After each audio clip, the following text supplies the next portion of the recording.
اللہ تعالی نے فرمایا کہ یومئذ لا تنفع الشفاعہ، قیامت کا دن وہ ایسا ہے کسی کی سفارش کام نہیں آئے گی، الا من اذن لہ الرحمن، ہاں مگر جس کو اللہ اجازت دے دے رحمان، ورضی لہ قولا، اور اللہ جس کی بات کو پسند فرما لے، یعلم، وہ خوب جانتا ہے، ما بین ایدیہم، جو کچھ کے ان لوگوں کے سامنے ہے، آگے ہے، وما خلفہم، اور جو کچھ ان کے پیچھے ہے، اللہ ان لوگوں کے آگے پیچھے سب جگہوں کو جانتا ہے، ولا یحیطون بہ علما، اور یہ اللہ کے علم میں کوئی چیز نہیں لاتے ہیں، ولا یحیطون، اور قابو میں نہیں لا سکتے کسی چیز کو، بہ علما، اس کو دریافت کر کے۔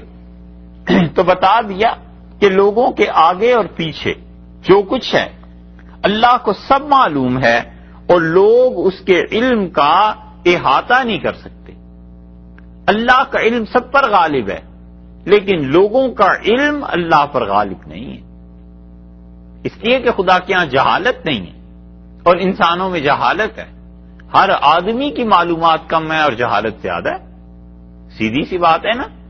جتنی چیزیں ہمیں پتہ چلتی ہیں، فرض کر لیجئے اس کائنات میں 1,00,000 چیزیں ہیں، تو ہمیں مشکل سے 1000 چیزیں پتہ، 99,000 باقی رہ گئی، پھر زیادہ پتہ چل گئی، کسی کو 2,000 ہو گیا، کسی کو 5,000 چیزوں کا پتہ چل گیا، تو اس کی جہالت تو زیادہ ہر آدمی کی ہے بنسبت اس کے معلومات کے علم والی چیزوں کے۔ تو اس لیے اللہ نے فرمایا کہ اللہ کو خوب معلوم ہے جو لوگوں کے آگے اور پیچھے۔ مراد کیا ہے؟ یا تو یہ مراد ہے کہ یہ دنیا جو پیچھے چھوڑ کر آئے ہیں اور ان کو جو اعمال آگے انہوں نے بھیجے ہیں، ثواب ملے گا یا عذاب ملے گا، آگے اور پیچھے سب اللہ کو معلوم۔ اور یہ مراد ہے کہ بندوں نے کیا کیا کام کیے ہیں اس زندگی میں، اور اسی زندگی میں آئندہ مستقبل میں کیا کیا کام کریں گے، لوگوں کا ماضی اور مستقبل سب اللہ کے سامنے ہے۔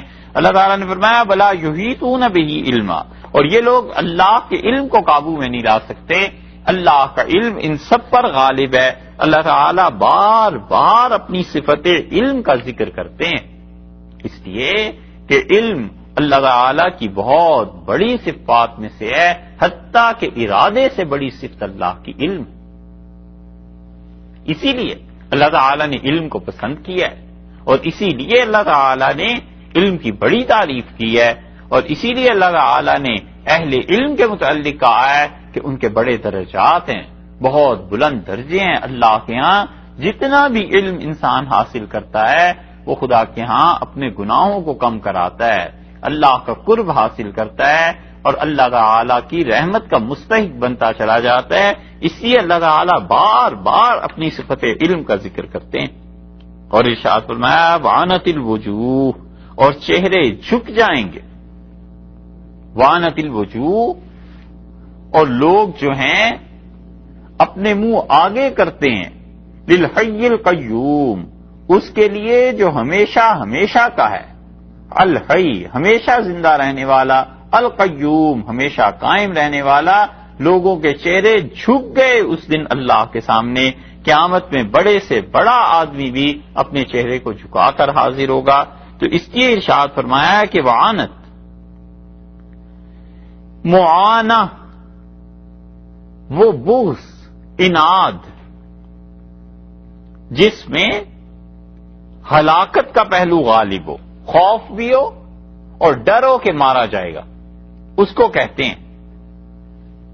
اور عنت مشکل، بہت شدید چیز، اسی لیے قرآن پاک میں آیا کہ ودو ما عنتم، کافر یہ چاہتے ہیں کہ تمہاری زندگی مشکل ہو جائے۔ ایک جگہ ہے العنت منکم، تم میں جو آدمی تنگی محسوس کرتا ہے، تکلیف محسوس کرتا ہے، یہاں پر فرمایا وعنت الوجوہ، اور چہرے جو ہیں وہ پست کر دیے گئے، چہرے جو ہیں جھکا دیے گئے۔ تو آنا کا معنی ایک عاجزی کرنا، ذلیل ہونا۔ اس لیے عانی جو ہے یہ قیدی کو بھی کہتے ہیں۔ حدیث میں کئی جگہ آیا ہے، رسول اللہ صلی اللہ علیہ وسلم نے فرمایا کہ عانی اس کے ساتھ نیکی کرو، یعنی قیدی کے ساتھ۔ تو آنی کا لفظ اس اعتبار سے ہے. اور ماوردی رحمت اللہ علیہ نے، یہ بڑے فقیہ ہیں، سیاسیات کے موضوع پر ماوردی نے کتابیں لکھی، اور الاحکام السلطانیہ تو ان کے اب عام ملنے لگی ہے. ایک اور کتاب بھی پالیٹکس پہ انہوں نے لکھی ہے کہ اسلام میں سیاست کا کیا تصور ہے، اور سنا ہے کہ وہ 10,000 سے زیادہ صفحے انہوں نے لکھے ہیں. اللہ جانے، سنا یہ بھی ہے کہ 1930 میں کئی پرنٹ ہو گئی تھی مگر ہمیں دیکھنے کو نہیں ملی.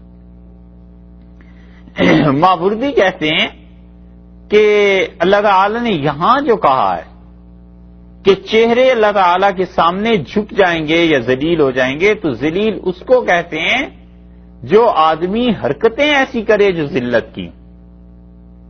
اور جب اس ذلت کا تعلق انسانوں اور اللہ کے ہاں آ جائے اور لوگ اچھی باتوں کی وجہ سے جھکیں، تو اس کا مطلب یہ ہے کہ وہ خشوع کریں گے اللہ کے لیے، اپنے چہرے کو جھکا دیں گے، اللہ کے سامنے جھک جائیں گے. تو ذلیل ہونا کافروں کے لیے اور جھک جانا اپنے اختیار، مرضی اور ارادے سے اللہ کے لیے، یہ ہے خشوع اور خضوع. تو اس لیے اللہ تعالی نے فرمایا کہ وعنت الوجوہ، اور چہرے جو ہیں اس کا لفظی ترجمہ تو یہ ہو جائے گا کہ ذلیل ہو جائیں گے. اور چہروں سے مراد انسان، کہ انسان کے حالات، اعمال، افعال، اس کے ذریعے سے چہرے کا پتہ چلتا ہے نا کہ انسان کیا کرتوت کر رہا ہے یا کیا اچھے کام کر رہا ہے. تو رعونت اور تکبر کا اظہار کرتا ہے، وہ بھی چہرے پہ آ جاتا ہے. عاجزی کا اظہار کرتا ہے، وہ بھی چہرے پر آ جاتا ہے. اس لیے اللہ تعالی نے یہاں پر یہ فرما دیا ہے کہ اس کو سجدہ کرتے ہیں، اس کے سامنے جھک جاتے ہیں، اس کے سامنے پیشانی رکھ دیتے ہیں ایمان والے. اور کافر ذلیل ہو جائے گا، رسوا ہو جائے گا، اس کی گردن، اس کا چہرہ جھکا دیا جائے گا اس دن. تو ارشاد فرمایا وعنت الوجوہ للحی القیوم، اور چہرے جھک جائیں گے اللہ کے لیے جو اللہ ہے ایسا کہ حی بھی ہے اور قیوم بھی. اللہ تعالی نے اپنے دو ناموں کا ذکر کیا، ایک حی کا اور ایک قیوم کا، اور بحث اس میں کی گئی ہے کہ حی اور قیوم اللہ کے کن ناموں میں سے ہیں. اور اللہ تعالی نے یہاں بتا دیا کہ یہ اس کی صفات میں سے ہیں. اللہ کی صفت ہے زندگی اور حیات. اور وہ 8 صفات جو اللہ کے لیے مانی جانی ضروری ہیں اور جن کا تذکرہ کئی بار آ چکا، یعنی ارادہ، بصر، تکوین، حیات، سمع، علم، قدرت اور کلام، جن 8 پر ایمان لانا ضروری ہے، ان میں سے ایک صفت اللہ نے فرمائی ہے کہ حی، وہ زندہ ہے. اسی لیے سے ابو امامہ رضی اللہ عنہ کی روایت میں آتا ہے رسول اللہ صلی اللہ علیہ وسلم نے فرمایا اللہ کا اسم اعظم وہ ہے کہ جب اس کے ذریعے اللہ کو پکارو تو تمہیں جواب ملے. اور آپ نے فرمایا وہ سورہ بقرہ میں ہے اور سورہ آل عمران میں ہے اور استاحہ میں ہے. سورہ بقرہ کو آپ دیکھ لیں تو اس میں آیت الکرسی آتی ہے نا، اللہ لا الہ الا هو الحی القیوم. اللہ تعالی کی ذات ہے، وہ ہمیشہ زندہ رہنے والی ہے، اور قیوم ہمیشہ قائم رہنے والی. تو محدثین کہتے ہیں کہ تینوں کو جب دیکھا گیا تو یہ نام اللہ کا آیا ہے وہاں. سورہ آل عمران کے بالکل آغاز میں آیا کہ اللہ لا الہ الا هو الحی القیوم، اور اللہ کی ذات ہے جس کے علاوہ کسی کی بندگی نہیں، اور وہ سب کا جیتا ہے، سب کو تھامنے والا ہے. اور تیسرا مقام یہ ہے کہ اس میں سورہ طٰہٰ میں وعنت الوجوہ للحی القیوم، اور اللہ کے لیے چہرے جھک گئے، نیچے ہو گئے، ذلیل ہو گئے یا سجدے میں گر گئے اس ذات کے لیے جو ہمیشہ ہمیشہ زندہ ہے اور جو ہمیشہ ہمیشہ قائم ہے. تو اس لیے ان 3 صورتوں میں اللہ کا جو مشترک نام نکلتا ہے وہ حی اور قیوم. اسی لیے رسول اللہ صلی اللہ علیہ وسلم نے کسی سے فرمایا تھا کہ جب تمہیں زندگی میں کوئی مشکل پیش آ جائے تو اللہ سے یہ دعا مانگا کرو کہ یا حی یا قیوم برحمتک استغیث، اے وہ ذات جو ہمیشہ رہنے والی، اے وہ ذات جو ہمیشہ کے لیے زندہ اور قائم ہے، میں تیری رحمت کے سہارے ہاتھ پھیلاتا ہوں، تجھ سے فریاد کرتا ہوں، تجھ سے مانگتا ہوں. یہ فرمایا تھا کہ یوں اللہ سے مانگا کرو. حضرت اسماء رضی اللہ عنہا کو رسول اللہ صلی اللہ علیہ وسلم نے تلقین کی تھی. اور یہ جو حدیث ہے مستدرک حاکم میں آئی ہے اور اس سے اسما بنت یزید رضی اللہ عنہ کی بھی حدیث آئی ہے، وہ کہتی ہیں کہ رسول اللہ صلی اللہ علیہ وسلم فرمایا اللہ کا اسم اعظم 2 میں ہے، اور ایک یہ فرمایا کہ وَإِلَٰهُكُمْ إِلَٰهٌ وَاحِدٌ لَا إِلَٰهَ إِلَّا هُوَ الرَّحْمَٰنُ الرَّحِيمُ، ایک آیت، اور دوسرے رسول اللہ صلی اللہ علیہ وسلم اللہ لا الہ الا هو الحی القیوم، اس کے متعلق فرمایا کہ حی اور قیوم یہ، اور یا پھر اللہ کا وہ نام رحمان اور رحیم اور لا الہ الا ہو، یہ ساری چیزیں اللہ کے اچھے ناموں میں سے ہیں۔ سنن ابن ماجہ میں یہ روایت آئی، اور اس سے سعد رضی اللہ عنہ کی روایت آئی ہے کہ اللہ کا اسم اعظم جس کے ذریعے دعا قبول ہو جائے، تو انہوں نے کہا کہ وہ اللہ کا اسم اعظم جس کے ذریعے دعا قبول ہو جائے اور جو سوال اللہ سے مانگے اس کا سوال پورا ہو جائے، وہ جملہ ہے جو اس سے یونس علیہ السلام نے کہا کہ لا الہ الا انت سبحانک انی کنت من الظالمین، اس کے متعلق کہا ہے، وہ آگے 17ویں پارے میں آ جائے گا، وہ جو پڑھا جاتا ہے مسلمانوں کے ہاں، تو اس لیے اس پر زیادہ زور دیا ہے مفسرین نے، اور وہ کہتے ہیں کہ اللہ کے ناموں میں بہت بڑے نام ہیں حی اور قیوم، اس کا ورد کرنا چاہیے جب بھی انسان کو مشکل کوئی پیش آ جائے۔ اور اسی طرح رسول اللہ صلی اللہ علیہ وسلم نے جو بتایا ہے کہ کوئی انسان جب کسی مشکل اور تکلیف میں مبتلا ہو جائے تو آپ نے فرمایا لذو بیا ذل جلال والاکرام،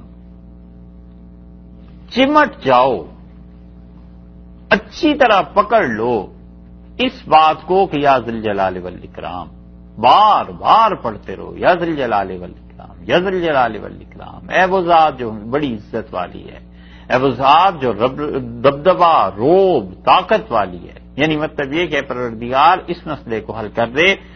تو اس لیے بہت سے لوگ پوچھتے ہیں مشکل پیش آ گئی، کوئی وظیفہ کوئی چیز، بہت سے مشائخ وظیفے بھی بتاتے ہیں، مگر ہم کہتے ہیں کہ رسول اللہ صلی اللہ علیہ وسلم نے جو بتا دیا ہے نا، اس سے ایسی کوئی چیز نہیں ہو سکتی۔ ٹھیک ہے، جو مشائخ نے بتایا ہے وہ پڑھے، وظیفہ کرے، مگر جو چیز حدیث میں آ گئی ہے رسول اللہ صلی اللہ علیہ وسلم نے بتا دی ہے، اس سے ایسی کوئی چیز نہیں ہو سکتی۔ کثرت سے پڑھنا چاہیے یا ذل جلال والاکرام، اس سے معاملات حل ہو جاتے ہیں۔ یہاں پر فرمایا وعنت الوجوہ للحی القیوم، اور کرتے ہیں اپنے منہ کو آگے اس جیتے ہمیشہ رہنے والے کے، وقد خاب من حمل ظلما، اور خراب ہوا تباہ ہوا وہ انسان جس نے بوجھ اٹھایا، جس نے بوجھ اٹھایا، یعنی جتنا بوجھ اٹھا کر لے کے آیا اتنی تباہی آ گئی۔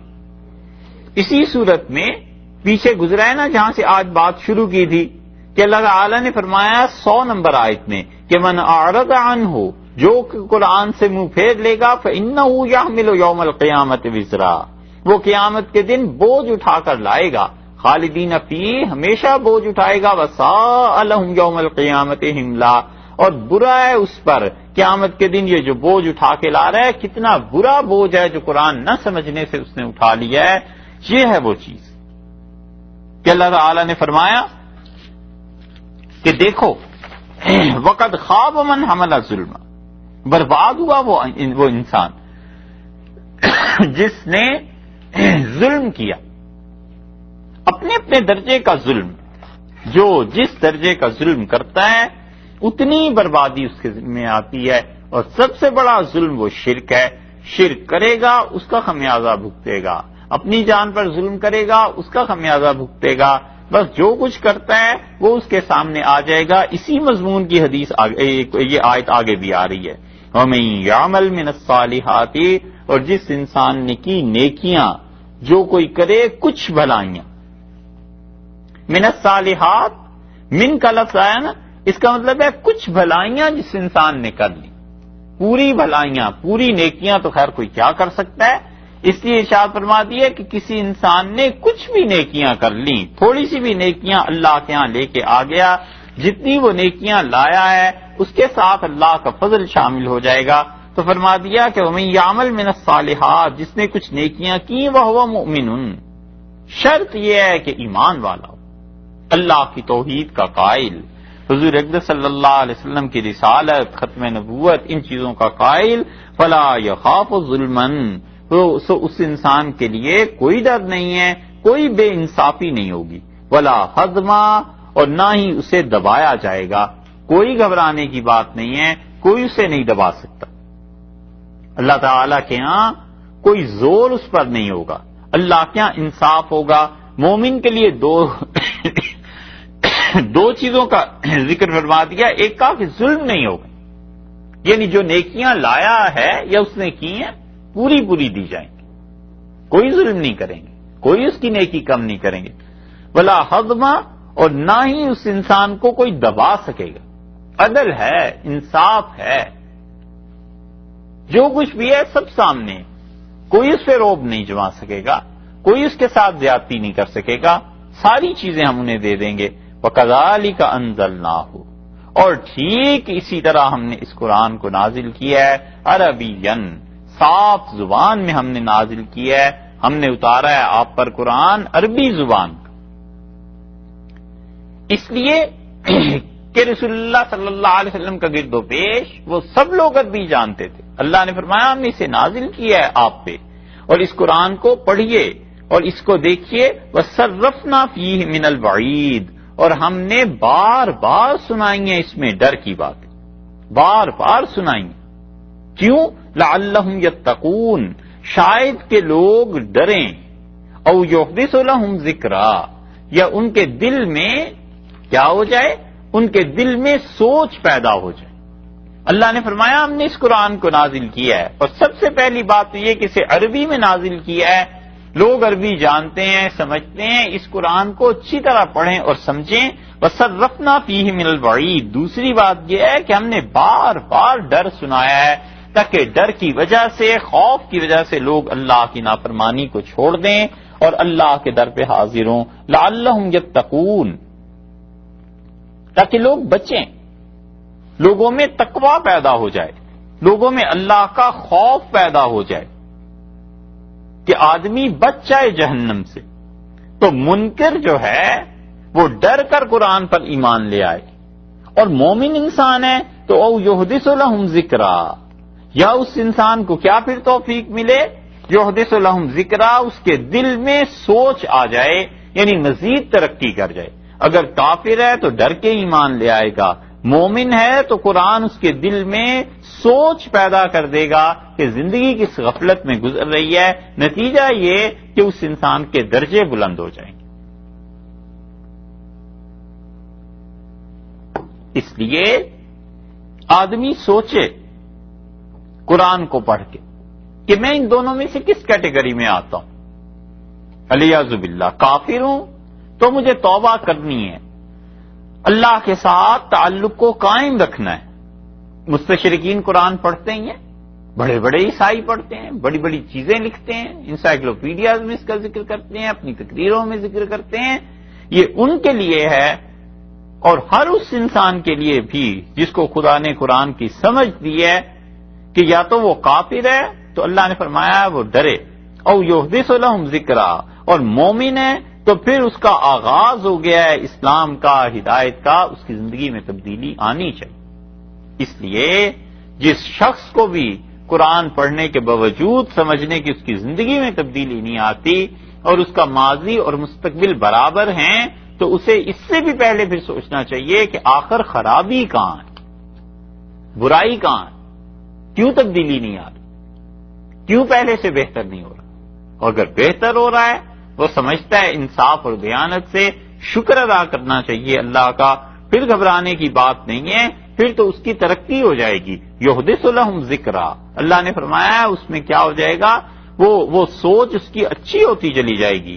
فتعال اللہ، سو بلند درجہ ہے اللہ کا، الملک جو بادشاہ ہے، الحق اور سچا بادشاہ،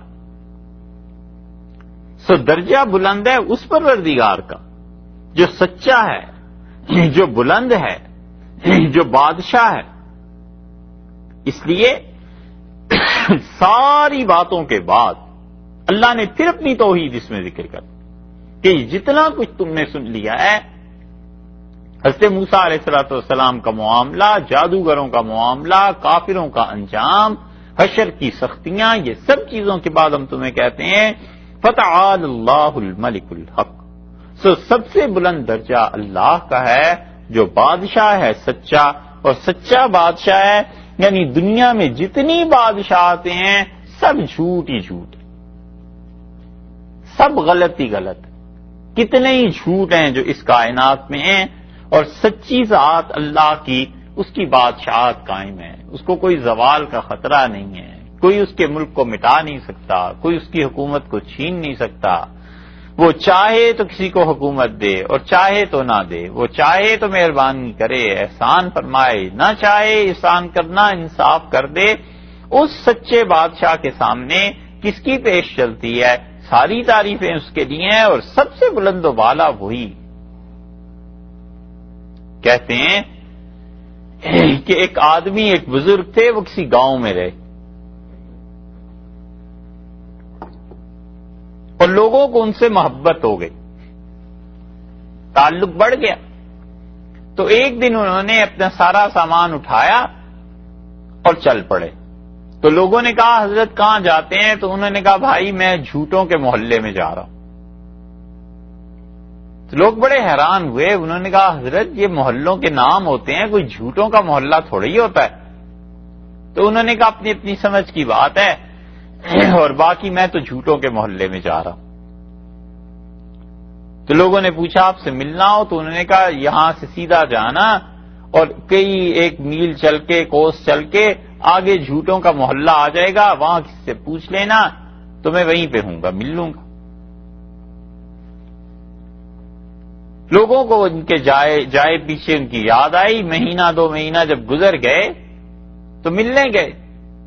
اب وہ جس سے پوچھ رہے تھے کہ بھئی جھوٹوں کا محلہ کہاں ہے، تو لوگ ہنستے تھے، لوگ کہتے بھلا جھوٹوں کا محلہ بھی کوئی ہوتا ہے۔ پھر وہ ایک گاؤں میں پہنچے، انہوں نے کہا جھوٹوں کا محلہ یہاں کہیں ہے؟ انہوں نے کہا کوئی محلہ جھوٹوں کا نہیں۔ تو جب شام ہو گئی واپس آ رہے تھے تو قبرستان کے قریب سے گزرے، تو ان کی نظر جو پڑی تو ایک جھونپڑی ہے، انہوں نے کہا چلو اس آدمی سے پوچھ لیتے ہیں۔ جھونپڑی پہ جب گئے تو وہ جو بزرگ تھے وہی نکلے، اور سلام دعا ہوئی، دوسروں کو پہچانا۔ تو انہوں نے شکایت کی، انہوں نے کہا حضرت آپ کو تو ڈھونڈ ڈھونڈ کے تھک گئے۔ انہوں نے کہا کیا ہوا؟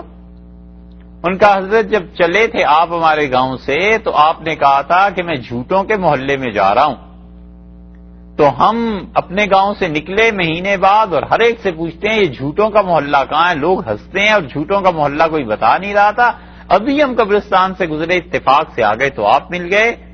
تو انہوں نے کہا میاں یہی جھوٹوں کا محلہ ہے۔ ان کا حضرت یہ تو قبرستان۔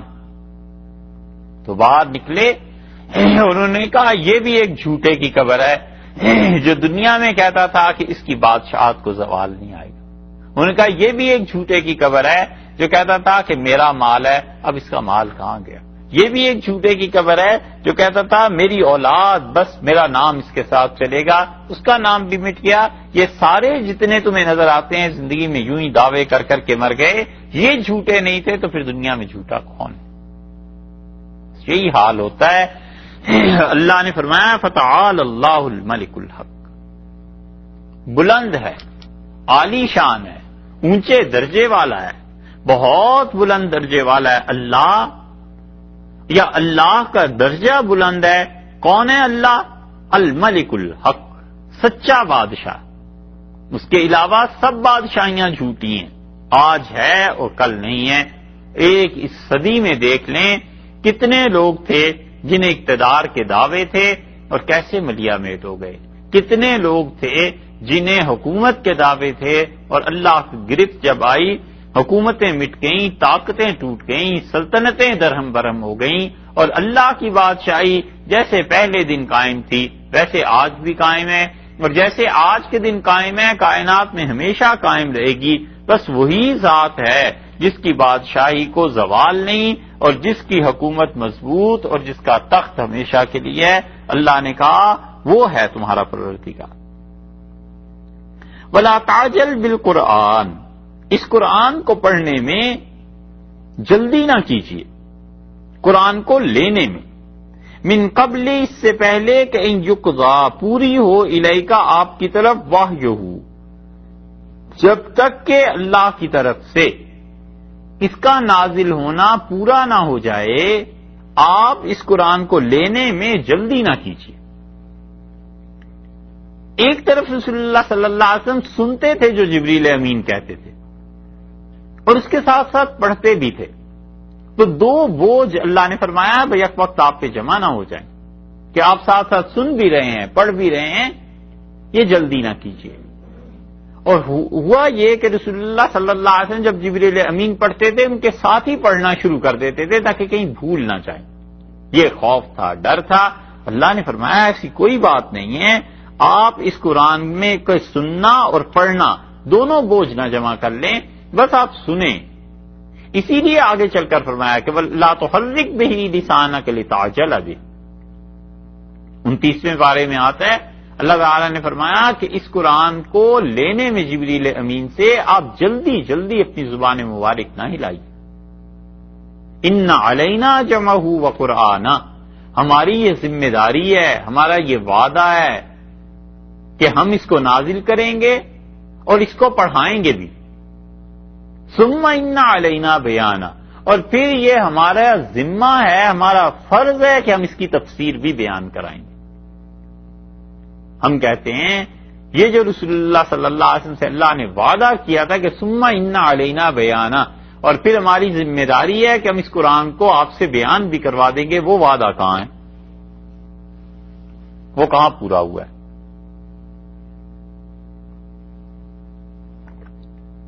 تو وہ وعدہ حدیث ہے کہ رسول اللہ صلی اللہ علیہ وسلم نے وہی تو شرح کی ہے قرآن کی، وگرنہ خدا کا وہ وعدہ کہاں ہے؟ حدیث کے علاوہ اور کون سی صورت ہے جس کے متعلق ہم یہ کہیں کہ اللہ کا یہ وعدہ پورا ہو گیا؟ اور یہ بہت مؤثر دلیل ہے اس کی کہ دین میں حدیث حجت ہے، حدیث کا بڑا مقام ہے۔ اس لیے جو لوگ حدیث کا انکار کرتے ہیں انہیں سوچنا چاہیے کہ وہ کس چیز کا انکار کر رہے ہیں، اللہ کے اس وعدے کا۔ یہاں بھی وہی بات ہے، اللہ نے فرمایا وہی وہاں پہ 29ویں پارے میں سورہ قیامہ میں کہ آپ جلدی نہ کیجیے پڑھنے میں، یہاں بھی وَلَا تَعْجَلْ بِالْقُرْآنِ مِنْ قَبْلِ أَنْ يُقْضَى إِلَيْكَ وَحْيُهُ، اور آپ قرآن کو جبریل امین سے لینے میں جلدی مت کیجیے، قبل اس کے کہ وہی پوری ہو جائے آپ پڑھتے ہیں، یہ نہیں ہونا چاہیے۔ اور بعض مفسرین کہتے ہیں کہ رسول اللہ صلی اللہ علیہ وسلم نے کسی معاملے میں فیصلہ فرما دیا اور ابھی تک قرآن کی آیات اس معاملے میں آئی نہیں تھی، تو اللہ تعالیٰ نے اس پہ تنبیہ فرمائی ہے کہ وَلَا تَعْجَلْ بِالْقُرْآنِ مِنْ قَبْلِ أَنْ يُقْضَى إِلَيْكَ وَحْيُهُ، اور آپ فیصلہ کرنے میں جلدی مت کیجیے، اس قرآن کا وحی کا انتظار کیجیے جب تک کہ یہ نہ نازل ہو جائے، آپ ان معاملات میں فیصلہ نہ کریں۔ اور دونوں صورتوں میں یعنی پہلے جبریل امین پڑھیں پھر آپ پڑھیں، یا یہ کہ پہلے ہمارے حکم نازل ہو جائیں پھر آپ فیصلہ کیا کریں، تو دونوں صورتوں میں رسول اللہ صلی اللہ علیہ وسلم کا علم بڑھ گیا نا۔ مثلا قرآن نازل نہیں ہوا اور جبریل امین آئے ہیں ابھی اور انہوں نے سورت پڑھنی شروع کی ہے، تو اس وقت تک فرض کیجئے 30 صورتیں نازل ہو گئی، تو اب جب 31 نمبر سورت رسول اللہ صلی اللہ علیہ وسلم نے یاد کی یا پڑھی ہے تو علم میں اضافہ ہو گیا نا۔ پہلے 45 یاد تھیں اب 46 ہو گئی، پہلے 50 تھیں اب 51 ہو گئی۔ یا یہ کہ پہلے رسول اللہ صلی اللہ علیہ وسلم کو قرآن نے نہیں بتایا تھا کوئی فیصلہ کرنا، اب قرآن نے بتا دیا یوں فیصلہ کر لیں، تو علم میں اضافہ ہو گیا نا۔ اس علم کی انتہا نہیں، اور اللہ نے فرمایا وَقُلْ، اور آپ اللہ سے دعا مانگا کیجئے رب زدنی علما، اے میرے پروردگار میرے علم میں اضافہ فرما، اللہ مجھے جو علم ہے، بوجھ ہے، سمجھ ہے، اس کو بڑھا دے۔ اسی لیے رسول اللہ صلی اللہ علیہ وسلم کا علم وفات تک دن بدن بڑھتا ہی رہا، برابر بڑھتا رہا۔ اللہ سے یہ دعا مانگتے رہے، اللہ نے فرمایا یوں دعا مانگا کریں کہ اللہ علم کو بڑھا دے۔ یہ علم ایسی چیز ہے کہ اس کے فضیلت اور اس کے اچھا ہونے کو تنہا یہی کافی ہے کہ اللہ نے اپنے سب سے اچھے اور پیارے نبی صلی اللہ علیہ وسلم کو حکم دیا کہ مجھ سے اس کا اضافہ مانگے کہ یہ بڑھتا رہے۔ وَقُلْ رَبِّ زِدْنِي عِلْمًا، اور کہیے آپ کہ میرے پروردگار میرے علم میں اضافہ فرما۔ اسی لیے حضرت عبداللہ ابن مسعود رضی اللہ عنہ کی روایت میں آتا ہے کہ وہ اس آیت کو پڑھتے تھے اور کہتے تھے کہ اللہم زدنی علما و ایمانا و یقینا، اللہ میرے علم میں اضافہ فرما، میرے ایمان میں، اور تیری ذات کا، تیرے وعدوں کا جو یقین ہے اللہ اس یقین کو مضبوط فرما دے، اس یقین میں اضافہ کر، جنت کا وعدہ، جہنم کا، حشر کا، قیامت کا، دعا کے قبول کرنے کے یہ جتنے وعدے ہیں اللہ ان میں اضافہ فرما دے۔ اور رسول اللہ صلی اللہ علیہ وسلم مانگتے تھے اور فرماتے تھے اللہم انفعنی بما علمتنی، اللہ جو کچھ تو نے مجھے علم دیا ہے اے پروردگار اس علم سے مجھے نفع دے۔ عجیب دعا فرمائی، فرمایا جو علم تو نے دیا ہے اللہ اس علم سے مجھے نفع دے، وعلمنی ما ینفعنی، اور مجھے مزید وہ علم دے جو مجھے نفع پہنچائے، جو اب تک حاصل ہو گیا ہے اس کا نفع ملے، اور آئندہ جو حاصل ہونا ہے ایسا ہو جس کا نفع اس سے مجھے ملے، مجھے پہنچے۔ اور پھر فرماتے تھے وزدنی علما، اور اللہ میرے علم میں اضافہ فرما، والحمدللہ علی کل حال، اور میں ہر حالت میں اللہ کی تعریف کرتا ہوں۔ اور ایک روایت میں آتا ہے فرماتے تھے واعوذ باللہ من حال اہل النار، اور جہنم والوں کا جو حال ہے نا جو ان پہ گزر رہی ہے میں خدا کی پناہ مانگتا ہوں اس سے۔ تو اس لیے علم میں اضافہ یہ دعا ہو گئی، تو معلوم ہوا کہ جو علم حاصل ہے خدایا اس کو میں محفوظ کر لوں، تو حافظے کی بھی دعا ہو گئی نا، کہ اگر محفوظ نہیں ہوگا تو پھر علم بڑھے گا کیسے؟ اور یہ بھی معلوم ہو گیا کہ جو ابھی تک حاصل نہیں ہوا علم وہ بھی آ جائے، دوسری چیز آ گئی، ایک تو جو حاصل ہو رہا ہے اس کو میں محفوظ رکھ لوں، حافظہ اچھا ہو جائے، جو ابھی حاصل نہیں ہوا وہ بھی مل جائے، اور پتہ چلا کہ جو نہیں ملنے والا، جو اللہ نے علم نہیں دینا مجھے، اس پہ میری طبیعت کو اطمینان ہو جائے کہ اس میں میرے لیے خیر نہیں ہوگی، جس کے لیے بھی خیر ہوگی میرے لیے خیر نہیں ہے۔ اور پھر یہ بھی پتا چلا کہ تمام علوم کی گہری سمجھ، یہ تمام دعائیں اس ایک میں ہی آ گئیں کہ اللہ مجھے علم دے، جس کا مطلب ہے علم تو جب ہی ہوا جب حافظہ بھی ہو گیا، ساتھ حافظے کے لیے بھی دعا ہو گئی، یہ چیزیں بھی ہو گئیں۔ اور قرآنی دعائیں جو ہیں نا یہ ایسی چیزوں کے متعلق ہیں جو آدمی کے اپنے کسب اور اختیار میں نہیں ہوتی۔ دعاؤں میں فرق ہے، کچھ دعائیں انسان کے اپنے کسب اور اختیار میں ہوتی ہیں اور کچھ کسب اور اختیار میں نہیں ہوتی۔ جو کسب اور اختیار کی دعا ہے وہ قرآن نے نہیں کہی۔ مثلا کوئی آدمی اللہ تعالی سے اس زمانے میں یہ مانگتا کہ خدایا مجھے لوہے کا کام سکھا دے، تو قرآن نے ایسی کسی دعا کی تلقین نہیں کی، کیونکہ انسان کے اپنے بس میں ہے جائے اور لوہے کا کام سیے۔ قرآن نے ایسی دعاؤں کا ذکر کیا ہے جو انسان کے اپنے بس میں نہیں ہے۔ اسی لیے فقہا کہتے ہیں کہ نماز میں کوئی ایسی دعا مانگنا جو انسان کے اپنے اختیار میں ہے، قبضے اور بس کی بات ہے، اس سے نماز ٹوٹ جائے گی۔ اور عالمگیری میں اس کی مثال لکھی ہے کہ اگر کوئی یہ کہے درود شریف پڑھنے کے بعد اور سلام پھیرنے سے پہلے کہ اللہ مجھے جنت میں حوریں عنایت فرما، تو اس سے نماز نہیں ٹوٹے گی، اس لیے کہ اس کے بس میں ہی نہیں ہے، قبضے میں ہی نہیں ہے جنت میں جانا۔ اور اگر یہ کہے کہ اللہ فلاں جگہ میرا رشتہ ہو جائے تو نماز ٹوٹ جائے گی، اس لیے کہ اس کے قبضے میں ہے، بس میں ہے، جائے خود بات کرے، والدین کو بھیجے، تو وہ کہتے ہیں وہ دعائیں جو انسان کے اپنے بس اور قبضے کی بات ہے انہیں نماز میں نہ مانگے۔ ہم نے آسان بات اس کے لیے رکھی ہوئی ہے، ہم کہتے ہیں تمام وہ دعائیں جو قرآن اور سنت میں آتی ہیں ان میں سے کوئی بھی مانگ لے، بس ٹھیک ہے۔ اور جو دعا اپنے بس میں نہیں ہے، مثلا ہدایت ہے، مغفرت ہے، گناہوں کی معافی ہے، ان میں سے یہ علم کی زیادتی بھی ہے، علم کا اضافہ بھی ہے۔ اللہ نے فرمایا وَقُلْ رَبِّ زِدْنِي عِلْمًا، اور آپ اللہ سے مانگا کیجئے کہ اللہ آپ کے علم میں اضافہ فرما دے۔ اور رسول اللہ صلی اللہ علیہ وسلم کو جو علوم اللہ نے دیے تھے کوئی حد ہے، کوئی شمار ہے ان کا، بہت بڑا علم اللہ نے عطا فرمایا تھا۔ ایک جگہ اللہ نے فرمایا وَقَانَ فَضْلُ اللَّهِ عَلَيْكَ عَظِيمًا، اور اللہ کا بہت بڑا فضل آپ کے شامل حال ہے، وَيُعَلِّمُكَ مَا لَمْ تَكُنْ تَعْلَمُ، اور اللہ آپ کو ان چیزوں کی تعلیم دے گا جو علم ابھی آپ کے پاس نہیں ہے۔ ایک جگہ اللہ تعالیٰ نے فرمایا یہ وَقُلْ رَبِّ زِدْنِي عِلْمًا، اور ہم سے مانگا کیجئے کہ ہم آپ کے علم میں اضافہ کر دیں۔ ایک جگہ اللہ تعالیٰ نے فرمایا مَا ضَلَّ صَاحِبُكُمْ وَمَا غَوَىٰ، اور تمہارے نبی صلی اللہ علیہ وسلم کسی غلط راہ پہ نہیں چلے، ان کی نظر مبارک کہیں نہیں بہکی۔ یہ سب چیزیں ان کے فضائل میں اور رسول اللہ صلی اللہ علیہ وسلم کا اللہ سے تعلق ظاہر کرتی ہیں کہ خدا نے کتنی بڑی ہستی بھیجی تھی۔ اللہ نے فرمایا ہم آپ کو علم دے دیں گے، اب قرآن کو جلدی نہ پڑھیں، جبریل امین کو پڑھنے دیں پھر آپ پڑھیں، اور ہم سے دعا کرتے رہیے۔ وَلَقَدْ عَهِدْنَا إِلَىٰ آدَمَ، اور آپ سے پہلے ایک گزرا ایسا دور جس میں ہم نے پابند کر دیا تھا الی آدم من قبل، اس سے پہلے آدم علیہ السلام کو کس چیز کا پابند کیا تھا؟ وہ ایک درخت کا کہ وہ نہ کھائے، وہاں بھی علم دیا تھا، سمجھ بوجھ دی تھی، کچھ چیزوں سے روک دیا تھا۔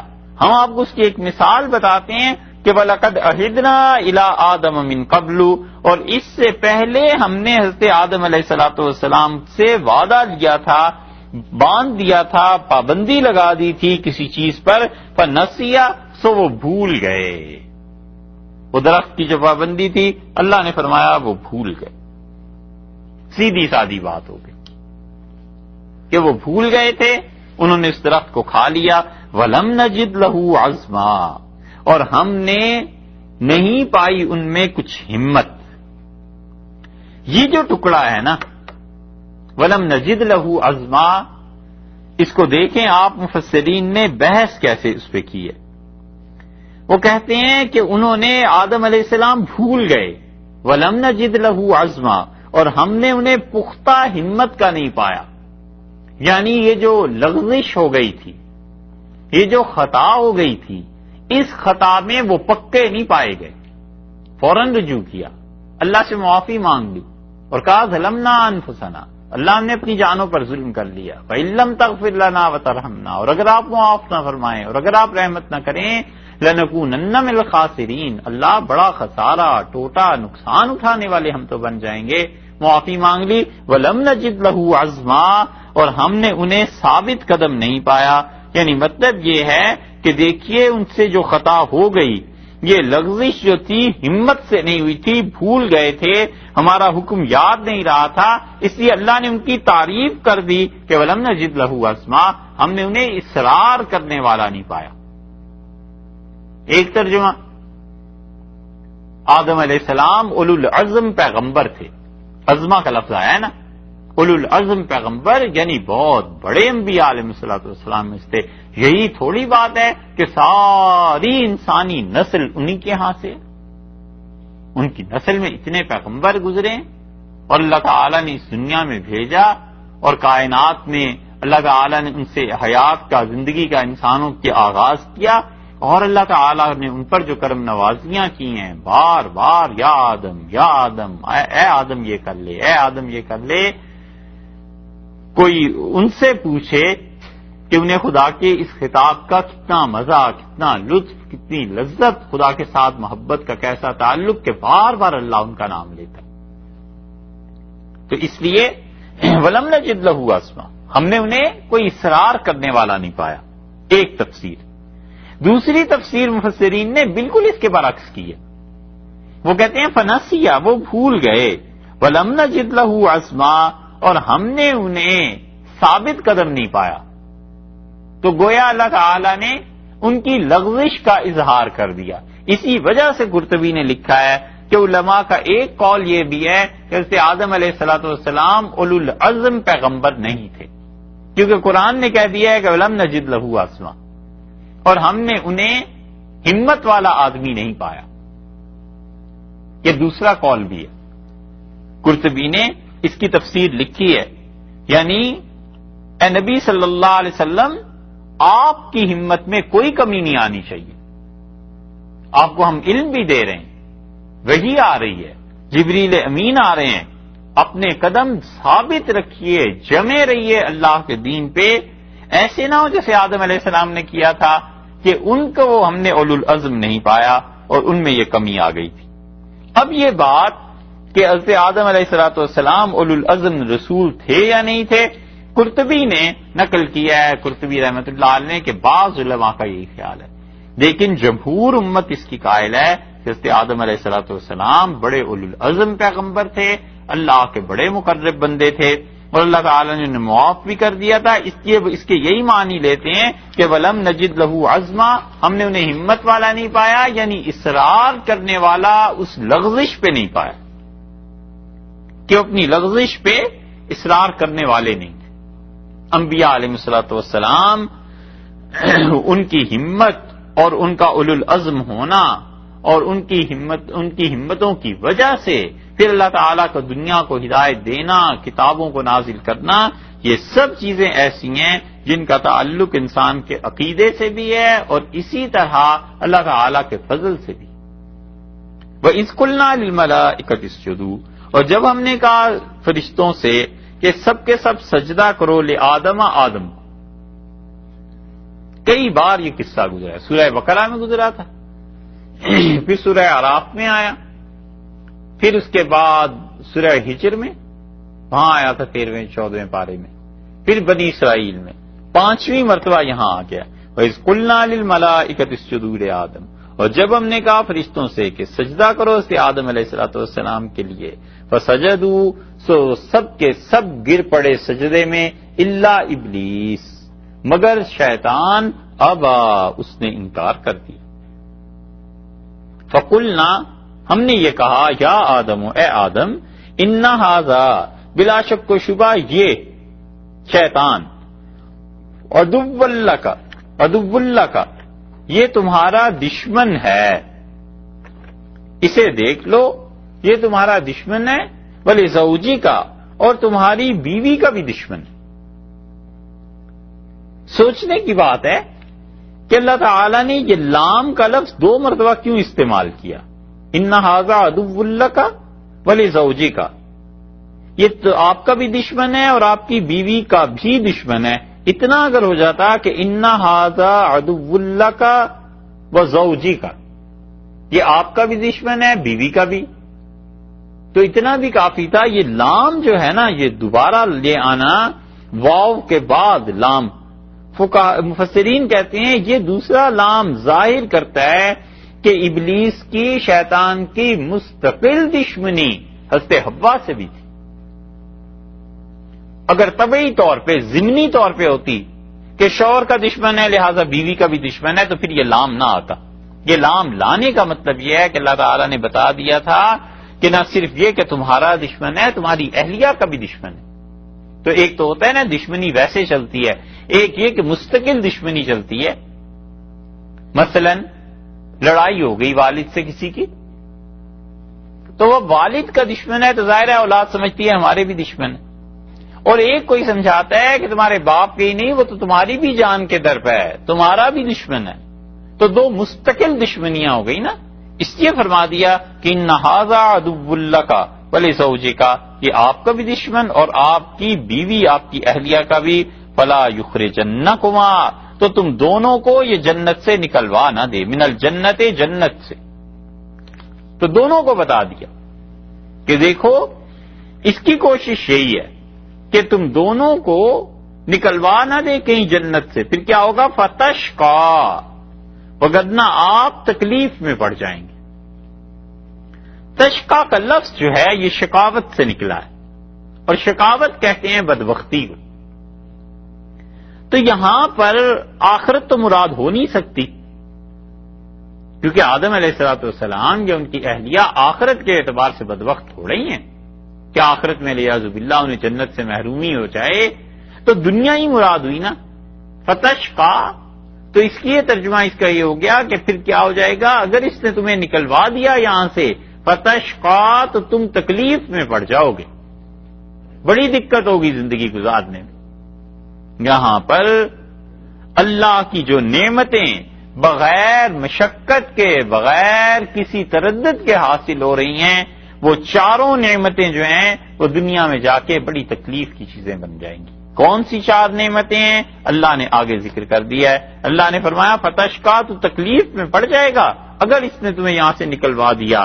ان لکا اللہ تجوع فیہا، اور آپ کو ہم نے یہ دیا ہے اللہ نے، اللہ تجوع فیہا، اس جنت میں تمہیں بھوک نہیں ہے، یعنی بھوک مٹانے کے سارے سامان موجود ہیں، بھوکے نہیں رہو گے۔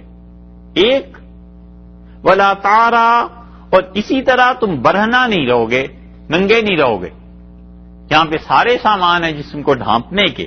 وہ انا کا، اور ہم نے یہ بھی دیا ہے آپ کو کہ لا تظمؤ فیہا، اس میں آپ پیاسے نہیں رہیں گے، ولا تضحا، اور نہ ہی آپ بغیر اور اس میں آپ بغیر سائے کے نہیں رہیں گے، یعنی اس میں آپ کو دھوپ نہیں لگے گی۔ تو چار چیزیں گنوا دی نا، کہ نہ بھوک ہے، نہ پیاس ہے، اور نہ ہی برہنا پن ہے، اور نہ ہی دھوپ کا اثر ہے۔ تو دھوپ سے بچنے کے لیے شیلٹر چاہیے، جسم کو ڈھانپنے کے لیے لباس چاہیے، اور کھانا پینا چاہیے۔ اللہ نے بتایا یہ چار انعامات ہیں جو ہم نے آپ پہ کیے ہیں۔ تو پھر پچھلی آیت میں مطلب یہ ہوا کہ فتشقا، یہ چاروں اللہ کے انعامات کے لیے دنیا میں اگر گئے نا آپ، تو پھر آپ کو بڑی تکلیف ہوگی۔ ان چاروں چیزوں کا بندوبست کرنا پڑے گا، کھانا پینا، رہائش اور کپڑے، یہ چاروں چیزیں پھر محنت سے کمانی پڑیں گی۔ اس لیے تشقا کا مطلب یہ ہے کہ تکلیف میں پڑ جاؤ۔ یہ بات واضح ہوئی؟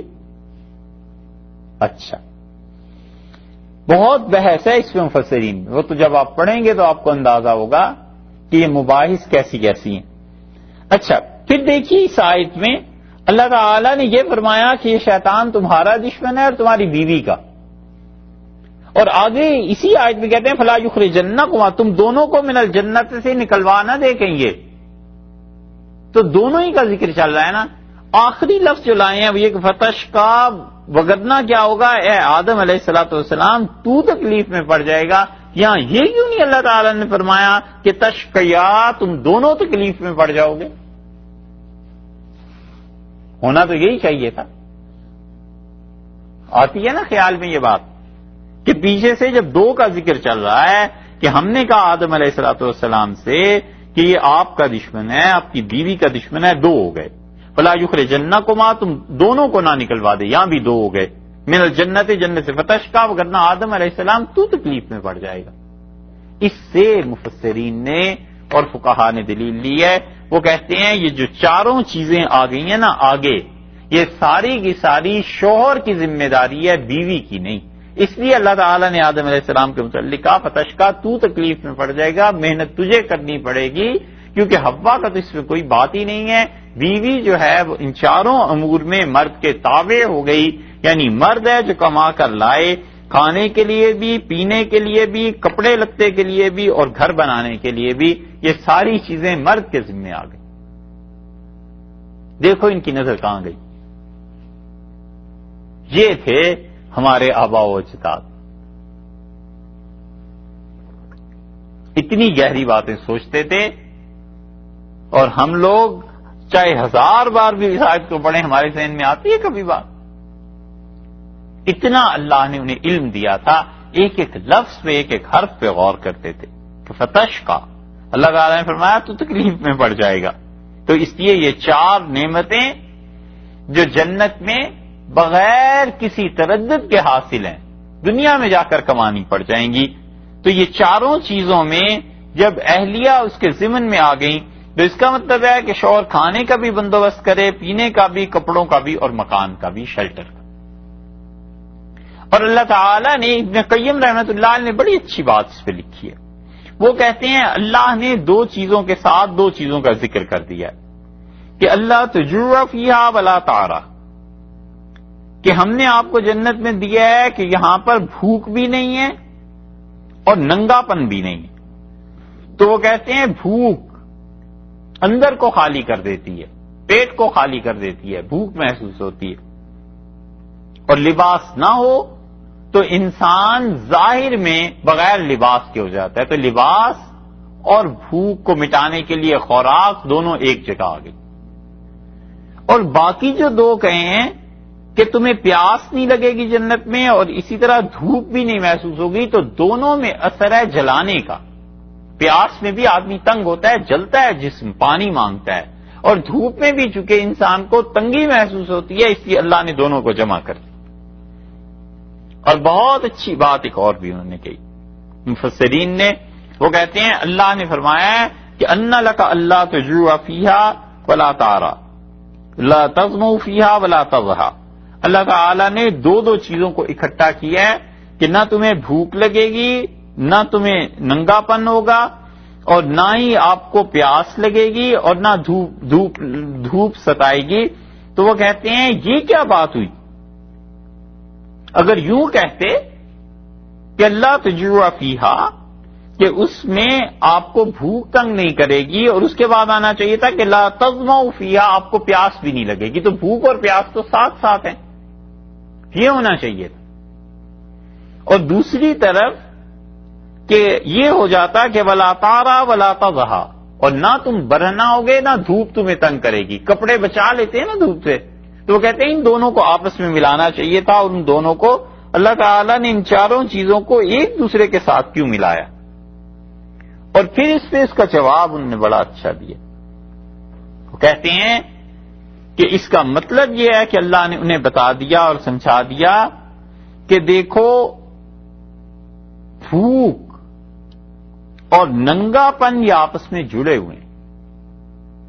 انسانوں کو جب بھوک لگے گی، معاش کے مسائل پیش آئیں گے، تو پھر وہ اتنی حد تک بھی گر سکتا ہے کہ ننگا ہو جائے. اس لیے دنیا میں اب آپ دیکھیں یہ جتنی بے حیائی کی چیزیں ہیں، یہ ننگا پن ہے، اس میں بہت بڑا حصہ معاش کا بھی ہے کہ لوگوں کے کمانے کے ذرائع، اسباب اور وسائل تنگ ہو گئے. بھوک سے تنگ آ کے لوگوں نے ان حرکتوں کو شروع کر دیا، اور ہوتے ہوتے پھر انسانوں کو اس گناہ کی لذت مل گئی اور پیسے کمانے کے چکر میں پڑ گئے. وگرنہ اب بھی کتنے ہی لوگ ایسے ہیں جو ایسی حرکتیں اور کام کرتے ہیں، اور اصل چیز معاش ہے، پیسہ ہے، کھانا پینا. اس لیے انسانوں کو جب جابز نہیں ملتی، نوکری نہیں ملتی، کمانے کے لیے حلال کے ذرائع نہیں ملتے، تو وہ کبھی کبھی اللہ کی معصیت اور نافرمانی پہ آ جاتے ہیں. اور اس نافرمانی کی انتہا یہ ہوتی ہے کہ کپڑے بھی نہیں پہنتے، اتر جاتے ہیں جسم سے تاکہ وہ اس کے ذریعے سے پیسہ کمائیں. اللہ نے ان کو چھوڑ دیا. وَأَنَّكَ لَا تَظْمَأُ فِيهَا وَلَا تَضْحَا. اور مفسرین کہتے ہیں ان دونوں کو جمع کر دیا کیونکہ دونوں میں آگ کا اثر ہے، شدت کا اثر ہے، گرمی کا اثر ہے. گرمی کی وجہ سے پیاس لگتی ہے اور گرمی دھوپ ستاتی ہے انسان کو. تو یہ بتا دیا کہ یہ چیز. فوسوس الیہ الشیطان. تو شیطان نے کیا کیا کہ ان کے جی میں یہ بات ڈالی. شیطان نے وسوسہ یہ ڈالا حضرت آدم علیہ الصلوۃ والسلام کو. قال یا آدم، اور کہنے لگا اے آدم، هل ادلک، میں آپ کو بتاؤں، علی شجرۃ الخلد، ایسا درخت جسے اگر کھا لو تو سدا جیتے رہو گے. یہ پہلا موقع ہے آدم علیہ السلام کا. انہوں نے کبھی جھوٹوں کو دیکھا نہیں تھا، انہوں نے کبھی دیکھا ہی نہیں تھا کہ دنیا میں جھوٹ بھی بولا جاتا ہے. اور پھر جھوٹ بھی کس کے نام پر؟ اللہ کے نام پہ، جس سے انہیں محبت تھی اور تعلق تھا. اللہ کے نام پہ کون دھوکہ دیتا ہے؟ مدینہ منورہ میں حضرت عبداللہ ابن عمر رضی اللہ عنہما جس آدمی کو دیکھتے تھے نا اپنے غلام کو وہ اچھی نماز پڑھ رہا ہے، اسے آزاد کر دیتے تھے. کہتے تھے ایک تو اللہ کی غلامی کرے، ایک میری غلامی کرے، مناسب نہیں. بس اللہ ہی کی غلامی کر، تو نماز اچھی پڑھتا ہے بس پڑھتا رہے، میں نے تجھے آزاد کیا. تو مدینہ منورہ میں یہ بات اتنی مشہور ہو گئی کہ جو غلام منڈی میں بکنے آتے تھے وہ کہتے تھے کاش ابن عمر رضی اللہ عنہما خرید لیں کہ ہم نماز اچھی پڑھیں گے، آزادی مل جائے گی. تو کسی نے عبداللہ ابن عمر رضی اللہ عنہما سے کہا کہ حضرت یہ جو آپ کے غلام اچھی نمازیں پڑھتے ہیں نا، یہ سب ریاکاری کی، دکھانے کی نمازیں آپ کے لیے پڑھتے ہیں، اللہ کے لیے تھوڑے ہی پڑھتے ہیں. تو ابن عمر رضی اللہ عنہما نے کہا میں پھر بھی انہیں آزاد کروں گا. تو اس نے کہا پھر کیوں آپ آزاد کریں گے؟ کہنے لگے اس لیے کہ مجھے دھوکہ دیتے ہیں تو اللہ ہی کے نام کا تو دیتے ہیں، ہم اس کے نام پہ دھوکہ بھی کھا لیں گے۔ محبت جو ہوتی ہے وہ ایسی ہی چیز ہوتی ہے، آدمی ہاتھ رکھے نا دل پہ، کبھی کبھی بچے کسی چیز کی فرمائش کرتے ہیں، باپ کو پتا بھی ہوتا ہے کہ یہ چیز اب ایسی خام خواہ فضول خرچی ہے، پیسے ضائع ہونے ہیں، لیکن اس کے باوجود دل جو ہے وہ اس کو نہیں مانتا، کہتا ہے اچھا لے لو، سمجھاتا بھی ہے اسے، بعد میں بھی کہتا ہے، ڈانٹ بھی پڑتی ہے، لیکن وہ محبت ہے نا۔ ابن عمر رضی اللہ عنہ نے کہا اچھا اگر ہمیں اللہ ہی کے نام پہ دھوکہ دیتے ہیں تو ہم اس کو بھی کھا لیں گے، ہم دھوکے میں بھی آ جائیں گے۔ یہ ہے اللہ تعالی نے فرمایا کہ آدم علیہ السلام ان کے سامنے اس بڑے لباڈیے نے جھوٹ بولا اور کہنے لگا میں تمہیں بتاؤں ایک ایسا درخت ہے جسے کھا کر ہمیشہ ہمیشہ زندہ رہو گے، وہ ملک لا یبلا، اور ایسی بادشاہت مل جائے گی جو کبھی بھی نہیں مٹے گی، کبھی بھی پرانی نہیں ہوگی، ہمیشہ رہنا، کنگڈم شپ بھی ملے گی، اور اس کے ساتھ ساتھ زندگی ہمیشہ کی پرماننٹ لائف، یہ چیزیں مل جائیں گی۔ حضرت آدم علیہ السلام تو اس معاملے میں تھے کہ اللہ کا قرب کسی طرح حاصل رہے، یہ نعمت نہ چھینے، ہمیشہ اللہ کے ہاں ہی جیا کریں۔ انہوں نے دیکھی جب یہ باتیں تو تیسری جگہ سورہ اعراف میں آیا قاسمہما، اس نے قسمیں کھائیں۔ انہوں نے کبھی قسم اللہ کے نام کی جھوٹی سنی نہیں تھی، انہیں کیا پتا کہ اس دنیا میں کیا کیا ہونا ہے ابھی، تو اس کا اعتبار کر بیٹھے۔ اس نے کہا انی لکما لمن الناصحین، میں تم دونوں میاں اور بیوی کے لیے بہت ہی خیر خواہ ہوں، بہت اچھی چیز تمہیں بتاتا ہوں۔ تو اب بھی دنیا میں ایسے لوگ پائے جاتے ہیں، ٹھگوں کو خوشخبری ہو، بہت پائے جاتے ہیں، ذرا سا خدا کا نام لے کے دو چار باتیں کرو تو وہ مرد و عورت وہ بیچارے اللہ کے معاملے میں ایسے سیدھے سادے ہوتے ہیں۔ ہمارے ملک میں سینکڑوں واقعات ہوتے ہیں کہ لاؤ تمہیں سونا دگنا کر دیں، ہندوستان میں بھی ہوتے ہیں۔ کیا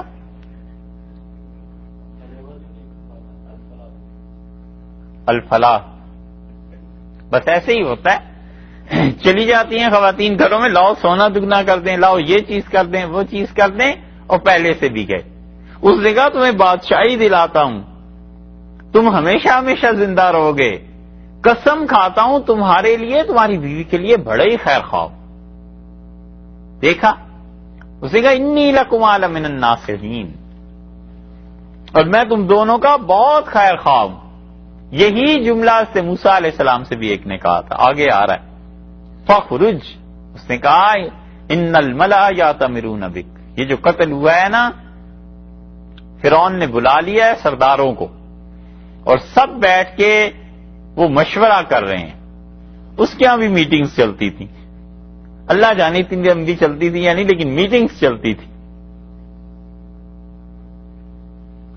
توبہ بھائی، یہ جو چیز تمہارے ہاں دیکھی ہے، جس کو پوچھو میٹنگ میں ہے، وہاں تو بڑے وزیر، چلو بڑے لوگ ہوتے ہیں ملنا نہیں جاتے، یہاں وزیروں کے بھی سفیر ہیں آگے آئے ہوئے کہ وہ میٹنگ چلتی رہتی۔